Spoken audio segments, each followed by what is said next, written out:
Well, hey, everybody, this is Eric Waldrop, and I am with Your Next Step Leadership Coaching, and so glad that you're joining us. And I'm here with my friend, Shawn Parish. Shawn, thanks for being with us, my friend. Hey, Eric, good to be here. I'm looking forward to it. It's going to be fun. Awesome. I've asked Shawn to be here in this interview today because he has extensive experience on the topic of mentoring, and especially in the area of leadership. I think mentoring is so important. Would you agree, Shawn? Oh, I really do. I think, as we look up at the landscape of leadership right now, there's really a hole that I'm seeing over and over again.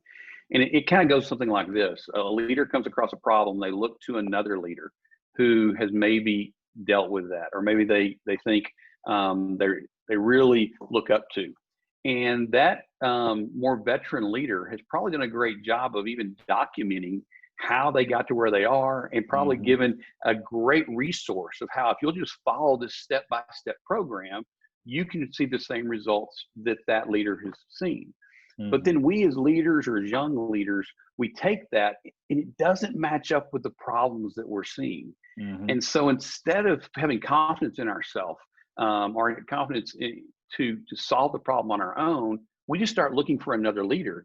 And so we go through the cycle over and over again, really never developing our leadership skills. And I think that's really the problem that we're seeing across the board in leadership, no matter whether it's in business, whether it's in church world, no matter where it is, that young leaders don't have the foundation and a safe place to fail so they can build their leadership strength. And I think that's what mentoring can allow, and it can help grow for young leaders.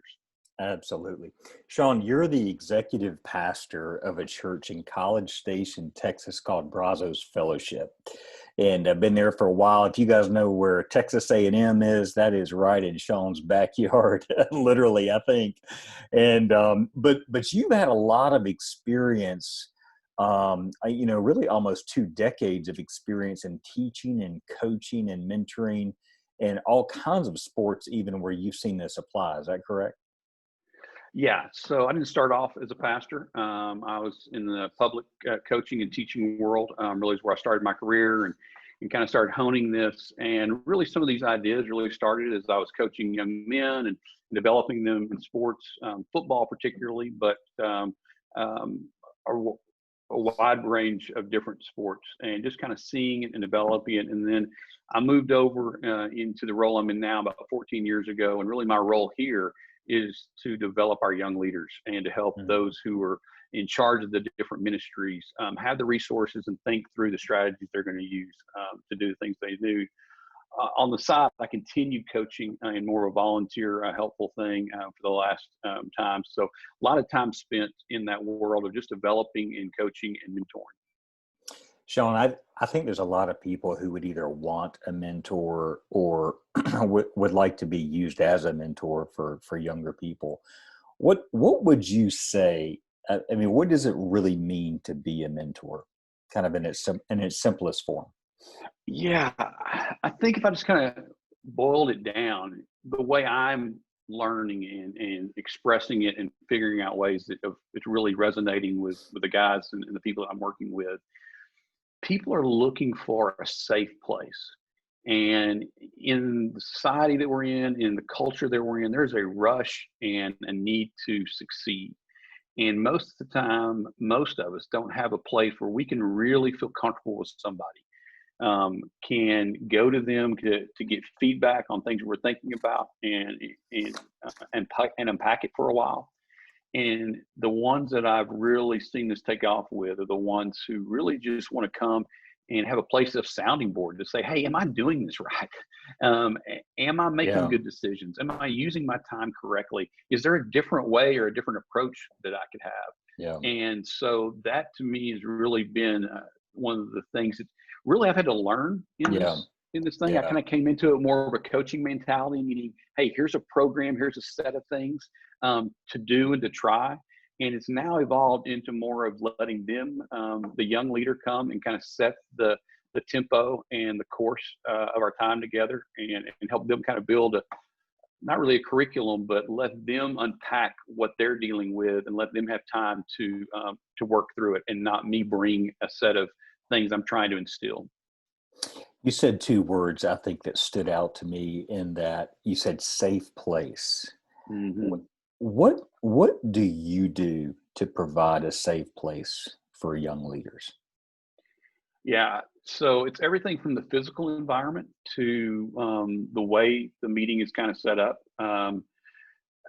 I've learned that if I take a leader to a place where we're going to see a lot of people that they know, see a lot of people that we are interacting with, their willingness to build to let down some armor is less. And so Mhm. I try and find a place, a neutral site where we're not going to run into a bunch of people that we know. We're going to be pretty secluded, but also just giving them the time. I think just like in any friendship relationship, when the person on the other side of the table knows that there's no real agenda, it's really their time right now. Then there's this Yeah. level of, okay, I'm not having to perform in this moment. I can just kind of be me. And over time, it doesn't happen overnight, but over time, they start feeling like, oh, wait a second, this isn't just a place that I don't have to perform. I can really let my guard down and share some things that maybe I don't really feel comfortable sharing with others, or I can fight back, or I can get or be pushed on, and it doesn't feel intimidating because there's no one else watching, and it feels safe. Shawn, what do you find when you find these young leaders start letting their guard down, in your words? What Mhm. kinds of topics do they begin to start talking about as their guard comes down? Yeah, it depends. Depends on where that young leader is, what's going on in their life in that moment. It can be everything that's very career oriented to things that are very personal. Mm, What I've found is that um, the personal and the career aren't separate. All of us right now, they that's run good. together, you know. And so it may be that one of the guys that I'm visiting with is just thinking about breaking up with somebody or ending a relationship that they've been in for a while. Hmm. And that's really wrapping a lot of their thought process up. And so we may dialogue about that. Other times it's something we're talking about interpersonal skills. But at the key to all this is that when they really start getting honest and they start saying, I don't really know. And here's what I love about young leaders right now, much more than maybe you and our generation, they're willing to say that a lot earlier than Mm, maybe we were. you know that's for you good. and I, these weren't, I mean, I never knew about a mentor. I'm sure it was going on. There were some people that I had as mentors, but it wasn't really official. I kind of learned from them by just catching what they were doing and unpacking it. And this younger generation is hungry for a Mhm. place where they're willing to do it, and I think it's great because if we will give them the time, we really give them a head start and Yeah. even give them the encouragement that they need to take bolder steps and more aggressive steps in their development, maybe. That's good. I want to come back to the time that it takes in just a little bit, but Uh-huh. can you unpack it all? You just said a minute ago that you were loosely mentored by other people that you kind of paid attention to. Can you go back to any point in your life? Was there a defining relationship that made such an Yeah. impact on you that you went, I'm going to do this for the Yeah. rest of my life, kind of thing? Yeah. I can go exactly to it. Well, my dad played a big part in my life. And he really taught me who to fight for, to fight for the Mm, underdog. But the first coach that I ever coached under was my head coach, and he's still a dear friend of mine. But man, he saw something in me I didn't see in myself. And I don't know why. I don't know how. He just kind of took me under and he chose to bring me into his sphere of influence and to let me kind of listen in and to ask questions and to be arrogant and act like I knew what I was doing and not completely shoot me down, you know? And so it just really gave me a framework of confidence to take steps and also to fail. yeah. He really encouraged me to fail and to fail often and to learn from it. Don't just miss it. And that really inspired me and kind of really formed the early part of my career Hmm. time, and it became something that I continued learning how to do. I think it's kind of wired in me as a coach to want to build those relationships. I think Hmm. anyone can mentor, but I think there's some things that we're already into my gifting and stuff like that, that really played into. But yeah, Mhm. Marty Criswell, hands down, played a huge role in teaching me some of the things that I started learning how to do. That's awesome. I want to bring to light something you said. You said he saw something in me. Hmm. If if if if we're mentoring younger leaders, Hmm. what do you feel like we need to be looking for in those young men and women to help bring them along? Yeah, I think it's the things that they take for granted. So for many of us, we think that the things we do well, everyone does well. You Mm, know, the ability to lean into a hard conversation, the ability to pause and wait to make a decision, the ability to gather consensus. These are all key fundamental traits of leadership. But mm. yet, but yet, young leaders feel like if they do it well, that like it's no big deal. Everybody does that, They think and everybody does sometimes, it well. yeah, everybody does it well. And sometimes we have to pause them in that moment and go, wait a second. Do you realize what you just did right there? Yeah, Do you realize that I struggle to do what you do naturally? yeah, That, there's some things that you're now telling me you wish you had this coworker's abilities, but yet that coworker doesn't have your abilities. yeah. And so let's build and work on that, because that thing you do easily is going to be your superpower. Mm, And if you I develop your like that. superpower, you then become Superman with that superpower. But if you keep trying to have somebody else's superpower, you just become average Joe. Yeah. And young leaders need the confidence because they're too busy seeing what they don't have instead of seeing what they Yeah. And it takes that mentor sometimes, right? To be able to have. say, hey, this is what I see in Yeah. you, Yes. and affirm and confirm that Hmm. person, right? Yeah. And you have to do it through examples. You can't just say, hey, you're a great this. You have to stop them in that moment when they're explaining that and go, wait a Ooh, second. that's good. You did what? But in that meeting, you stepped and said what? Like, and no one else was for you in that meeting? Like, you didn't know what your boss was going to do, and you were bold enough to stop it. Do you realize how hard that is? So you have Mm, to stop them when they're telling you their stories and really be listening and go, okay, hey, that's where that's shining right now.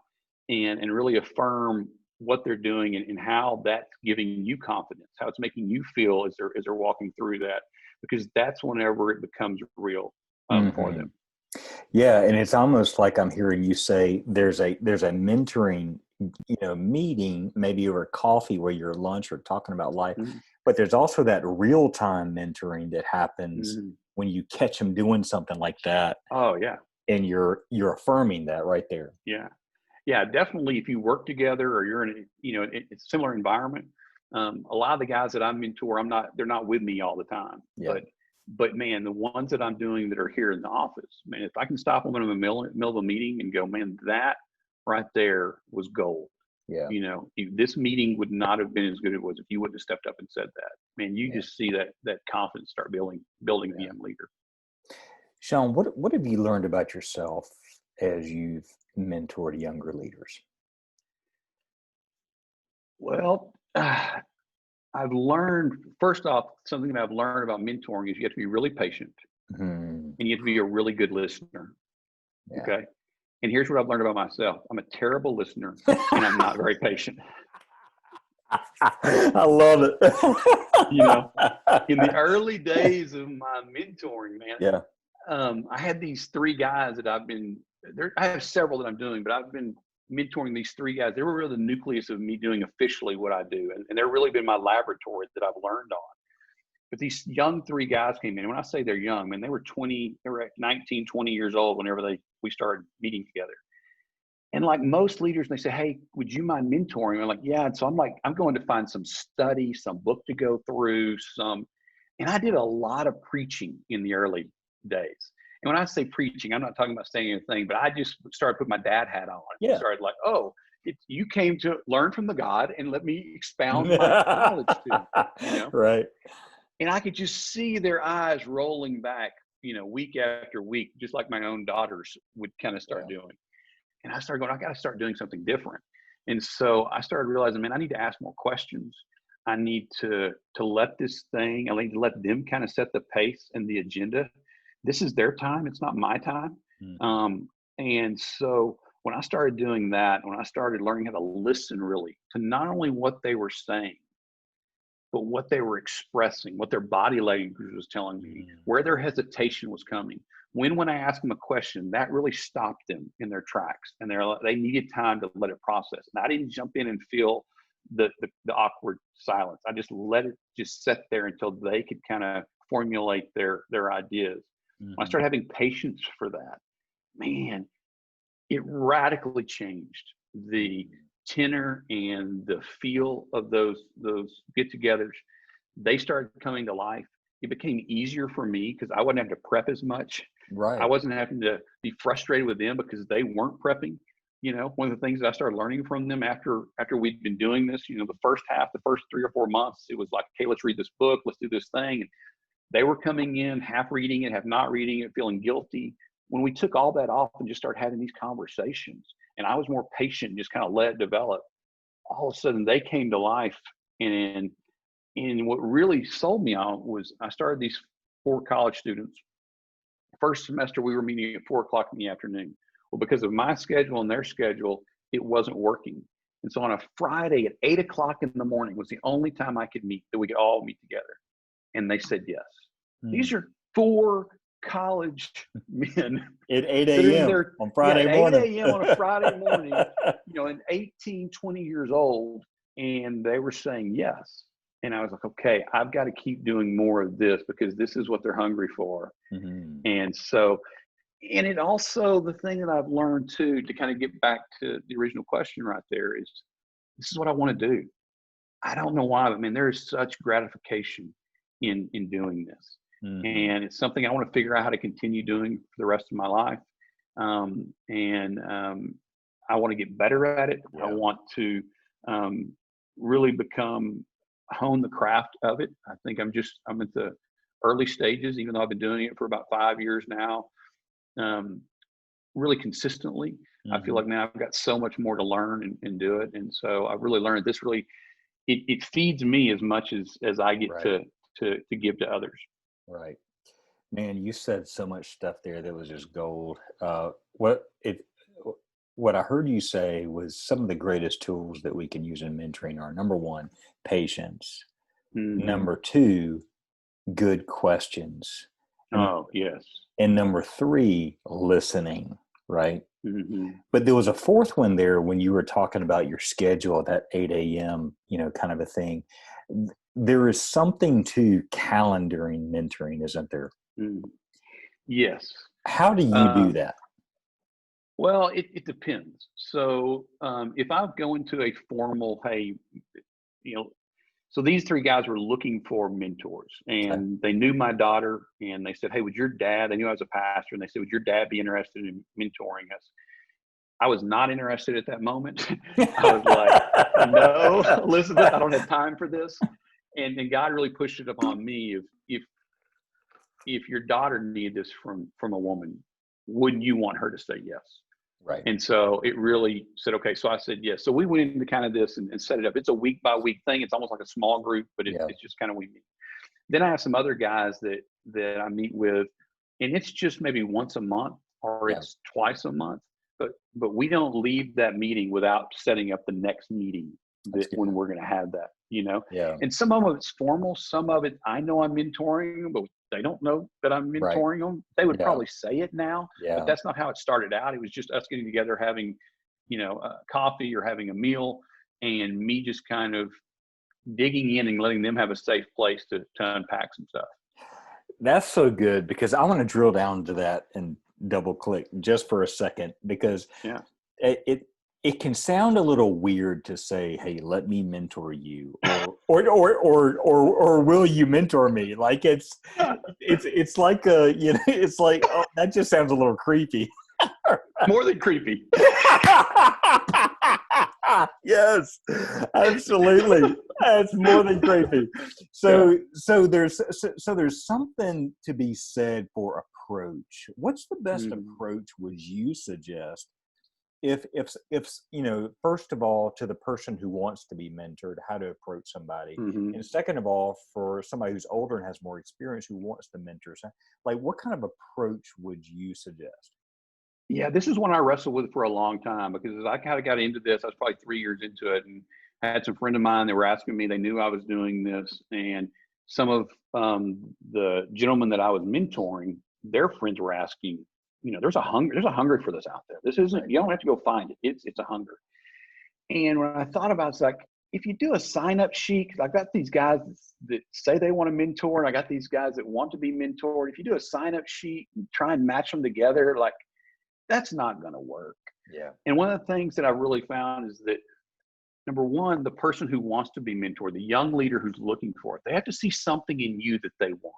There has to be something in your life. They go, That's good. I want to copy that. It may be, man, I see something in your marriage as a business person, as a leader. How have you been able to cultivate the marriage that you have and still do the responsibilities of leadership? Or Right. how did you get to the position that you've gotten to? How did you move up through it? And so they need to see something in you that draws you to them. And on the flip side, the person who's mentoring needs to see something in the person they're mentoring that reminds them of themselves. That Mm. reminds them of that younger you, that the struggles that you had, the ones that you were going through. And so the best way I found to do it is look around at the people around you. And so if you're somebody you're looking for a mentor, and if there's somebody in your organization, there's somebody in your church, there's somebody in your community that you like, man, they're not even in my field, but they're a business leader and I love what they represent and do, just go buy them coffee Mhm. and say, hey, can I spend your time? And then after that's over with, say, this was so good. Can I do this? Can we do this again sometime? That's good. And then do it. And then think. And if on the flip side, if there's somebody that you look at and go, man, I see potential in that person. I see a little bit of me in that person. Just go invite them to lunch. Mm. And in that moment, you don't have to say, hey, I want to start mentoring you. All you got to do is start befriending them, start Right. learning about them, start understanding about them, start creating a space where this could take place. And if Yeah. it does, that's great. If it doesn't, that's all right. Go find somebody else. Yeah. But it's really more just kind of like you would build a friendship, is the way I kind of look at then actually coming through a true kind of mentoring program or that Yeah. kind of thing. John, that's so good.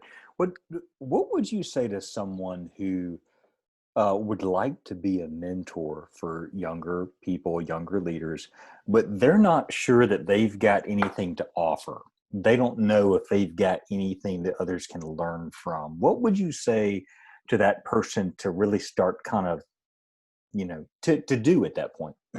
Right. I'd say there's two things that might give some clarity on how you could do it. There's two books that I would recommend. One of them, I know you've read it, The $1 Trillion Coach. Really good book. And I say I think there's a difference between coaching and teaching. I mean, coaching and mentoring. But really, in that book, he calls himself a coach, but he really is a mentor and kind of lays a framework for what mentoring can look like in a very corporate setting. And the other one is the what is coaching habits. Mm, Um, and that one kind of gives you more of a framework of questions you can ask hmm. in a coaching or mentoring thing. Because one of the biggest things that I've learned is that um, it's not the questions that I ask; it's that I keep asking questions. Mm, And so uh, this person comes to say, hey, I really want to meet with you. A lot of times they may have a question, yeah, especially if it's an ongoing thing. yeah, A lot of times they have the question, they're just not ready to ask it. right, So we as leaders who's leading the conversation, we just start digging yeah, and we ask them about their family, how their roommates are doing, how is work going, how is their relationship with their boss or with the people that they're leading. And we just get them talking and ask yeah, questions. And it's usually after about the seventh question that all of a sudden they either go, this is, now that I'm warmed up, this is really what I wanted to talk about today. yeah, Or you hit on something and it springs in them that question. yeah. And so I say all that to say that those two books can kind of give you a framework, but all of us have a life experience. Hmm. All of us have, I think it's kind of like the same thing as young leaders. We Yeah, look at our life and we go, what have I done? right. But there's somebody in our life going, I wish I had what you had. Yeah, I wish I was in the place that you are. I wish you had the career that you do. I wish I had the office that you have, the job that you have, the relationships that you have, the education that you have. Right. And so if we start looking around and are just open to the possibilities, then I think just being willing to say, hey, let's go grab a cup of coffee and just see where it goes. And the Mm-hmm. thing that's so cool is that if you look at somebody who's at a stage of life that you've already been in, that you've moved through, the one thing you can give them is some guidepost of what it takes to move to the next stage of life. Mm-hmm. Every stage of life, we have to drop some things from the old stage to Right. regain some things to the new stage. And that's a hard transition. Yeah. And all of us can help people in those transition times, not to tell them how to do it, but just to Right. tell them they're doing okay. And this is totally natural and they Yeah. can be a part of it. So, Dude, that's so good. I love what you said about in those seasons of life, there are some seasons where we get to the end of that season and we drop something and then we pick up some other things. yeah. And if we've never walked through that season before, man, it just feels so good to have somebody there. I want to ask you about something specific. One of the things I've noticed, especially with younger leaders, and I remember experiencing this myself, is that younger leaders struggle with problem solving and critical thinking. Mm-hmm. And how have you seen that in working with younger leaders and helping them think critically and problem solve in their situations? So that's probably been one of my biggest ahas through mine. I thought I had to teach young leaders that. I've come to learn that I really have to let them find it, Mm, meaning I point them in directions. I yeah, keep probing. I keep asking. I keep redirecting, but they've got to uncover it themselves. And when they uncover it themselves, it's like the world has just been opened up to them yeah, because now they take ownership of it. If I constantly try and give them point by point how to do it, mhm. they're just, they're dependent on me to problem solve for them. Oh, It's that's only when I good. keep pushing back on them and saying, okay, what do you think? What's your Yeah, gut telling you? Why would you think that way? What research have you done? Where is this? What's the end result you want to yeah, have come out of this thing? Then if I keep probing those questions, they start learning how to do it. And then after you do that 4 or 5 times, they start going, I know, Shawn. What's my gut telling me? And yeah, they start yeah, bringing that stuff out. yeah, But if I just keep going, hey, this is how you do it, or this is what I would do, or this is how I think, then they're like, oh, Shawn's the answer machine. yeah. And that's not creating really healthy leaders. Yeah. Well, that was going to be a follow-up question. How do you draw the line between just saying, well, this is what you need to do, and and then asking maybe the question that could lead to that answer? How do you know when to just, you know when not to say so much, and then know when to ask the question for Um, I would like to say that I have a perfect formula for you. What that? I've usually learned is that I walk away from one of those meetings and I go, I didn't lead, I directed. I mean, like I didn't direct, I gave them the answer. Got you. And so it's just kind of that, trial by error kind of thing. Yeah. But it's really that if I can answer their questions with questions, Yeah. then all of a sudden we're going down probably the right direction. Yeah. You know, if I can challenge and not tell, Yeah. then we're probably going down the right direction. And really, that's what they want. They Yeah. don't want you to do it. They're really coming because they want to know, is this idea that I have, does it make sense? Is Mhm. the way I'm approaching it the right way to do it? Instead of you saying, hey, no, no, no, no, no, just go, okay, what's the answer you want? What's the outcome you want to have? Yeah. And have you covered all your bases? And by Yeah. asking those questions and them unpacking it, then you kind of start doing it. So when you start realizing that they're talking 60% of the time, 70% of the time, and you're talking, not even the majority or even half, then you start realizing, okay, it's probably moving in the right direction. Oh, that's so good because people think mentoring can be teaching all the time. Oh yeah. And if you're doing it right, you're listening so much more of the time. Oh yeah. It's so much more just kind of soaking it in, bringing it back out, and then just maybe shining a spotlight to an area that they haven't really looked at before. But instead Yeah. of telling them what's over there, just think, hey, why don't you go look over there and see if Yeah. there's something over there that you might could use. Yeah. I love what you said about not just giving them the answers, because I recognize there are sometimes that we just want an answer to our question, but a lot of times responding with a question gets to more of the motivation behind the question and really Hmm. helps you understand kind of what's going on with that young man or young woman, or things like that. Oh, definitely. And I think um, it's actually becomes more enjoyable Yeah. because you don't feel the weight that you have to be the answer. You have to have all the solutions. You have to have All the the pressure, ahas. all the Yes. pressure, right? And so you're coming in like worn out after one of these things. Well, I'm usually feeling pretty good because all I got to do was just have a conversation with somebody. Right. But here's the hard thing.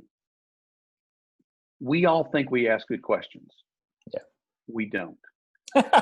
That's right. so Yeah. used to forming thoughts and forming rebuttals and forming the next thing that we're going to say that we don't have time to truly listen to come up with a great question that can Mm, really challenge and push somebody into an area. So it is an art to really learn how to, it's one that I can't say that I've mastered, but I'm learning more as I get into it.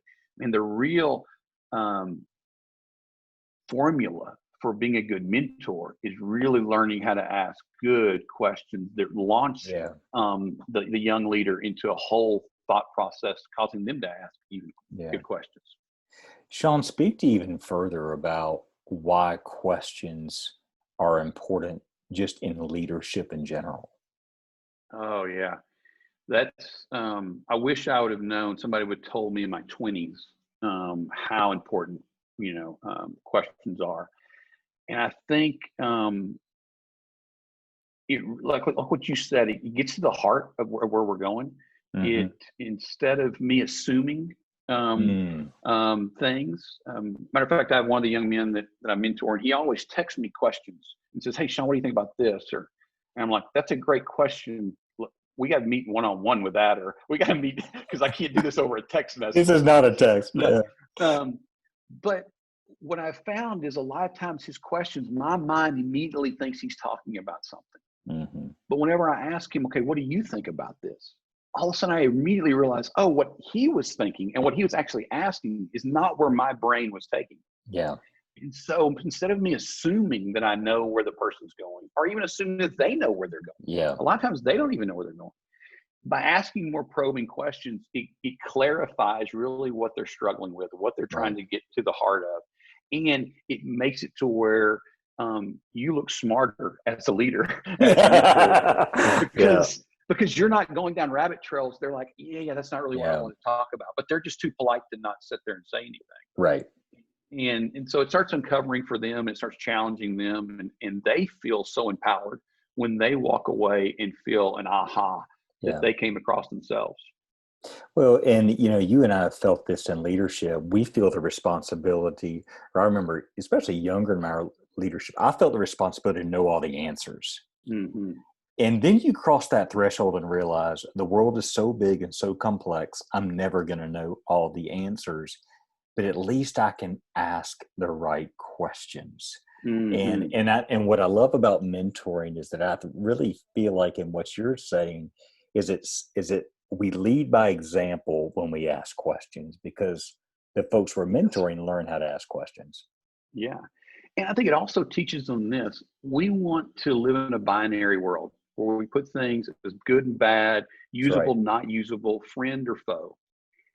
And as a leader, that is so dangerous because we all of a sudden put something in a bad category that may be really useful for us. Right. But instead of saying, hey, I don't know if that's good or bad, I'm just going to leave it in a state of unclarity. And that's really hard to do. But Right. what I'm going to do by living in that state, I'm going to be open up to more questions, to ask more questions about it, to find Hmm. out more information about it, to figure out, can I really use it one way or the other? Yeah. And I think that is a true skill that we're missing as a society, as a nation, of really holding things in tension and just letting us kind of poke at it and ask questions with it and not have to immediately put it into one category or another. And I think Hmm. the more we can get stronger with this, the more we can help young leaders get stronger with living in that tension of not having to categorize something, the greater we're going to become because all of a sudden we don't have to classify people or things as in good or bad.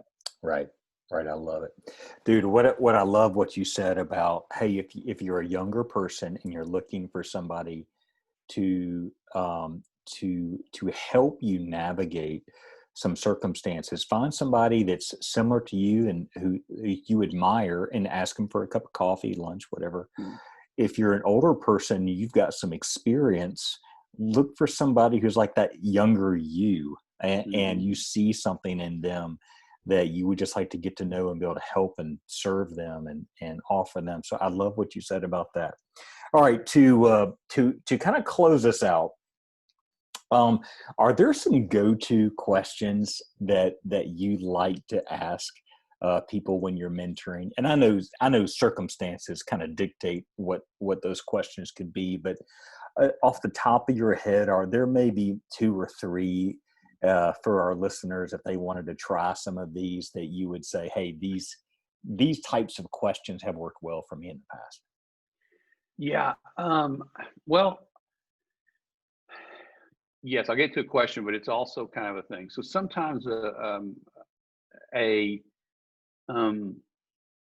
I'm sitting down with somebody, I don't really have an agenda and they don't really have an agenda. And so the one thing I always try and do is bring something new that I'm learning to the table, not to teach them, but to share with them and then ask them what they think.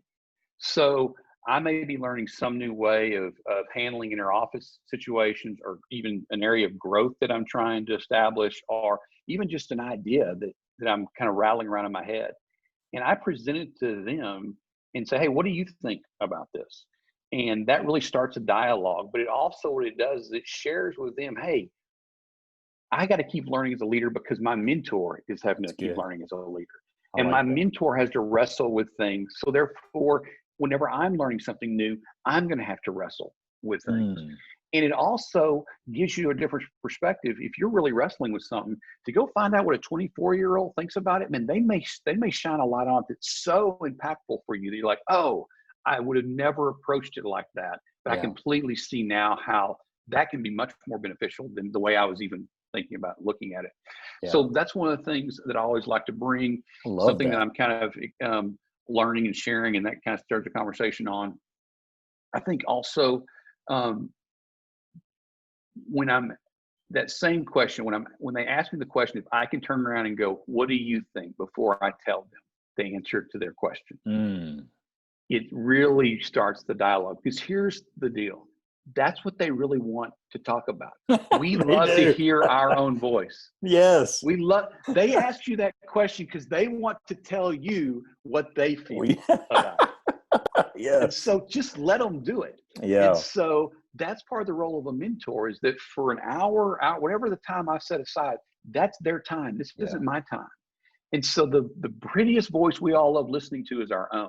And so the more I can ask them to tell me what they're thinking, the more they enjoy doing it. And this becomes an environment that feels safe to them, because you know what, for an hour, I asked my guys one time, why do y'all keep coming back? And they said, truthfully, Shawn, this is going to sound so terrible.